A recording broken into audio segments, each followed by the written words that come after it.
Jace, 2-1 win against Altrincham this afternoon. How was that? It's a great win because they're a very, very good team. Not just on today's performance, you look at their results in the last couple of months. They've not lost many games this season at all.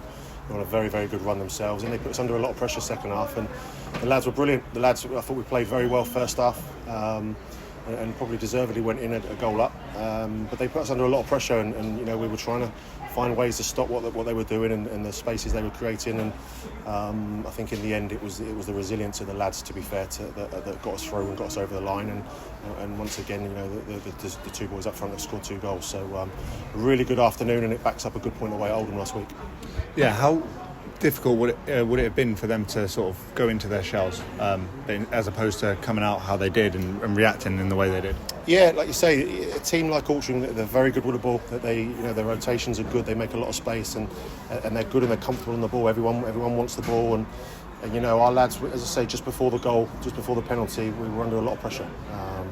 And we were holding firm, but it was mounting, and we were just about to make a change when the penalty occurred, and it was a fraction too late. But to come out after that and respond the way they did, and again we had a couple of half chances, if not good chances ourselves after that. So I don't think it's a smash and grab by any stretch of the imagination. I think the lads were brilliant and performed well over the 90 minutes. Yeah, how important do you think Enzo Baldwin's been as a player, just sort of in his versatility?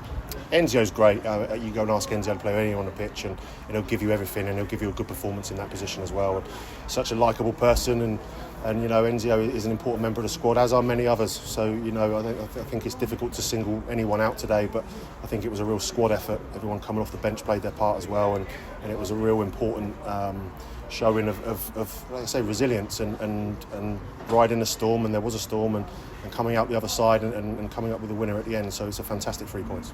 Yeah, you mentioned earlier that the goals were shared between the two front men, Paul McCallum and Scott Quigley. How good is that for both of their confidence as strikers? I think in terms of strikers, every time you score a goal, it should breed confidence. But they're working well together at the moment, and they've not just scored a goal apiece, they've assisted a goal apiece as well today. So they're forging a good relationship, and when they're on the pitch, you feel like they're going to score. To have Mako in that position, there's not many players in the league that you want in a better position to win you the game of football at the end of 90 minutes. So really pleased for those two. They'll be pleased with the goals, but more importantly they'll be pleased with the team have won.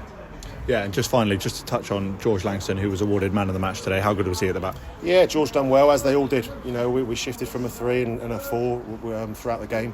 So, they had some good players to come up against today, and their movement there, and their players running at them, players running off them, and they had to do really well. It wasn't just George, as I say, it was a unit as a squad and as a team out there on the pitch, and collectively have done very, very well to get over the line with 3 points. Perfect. Cheers, Jason. Cheers.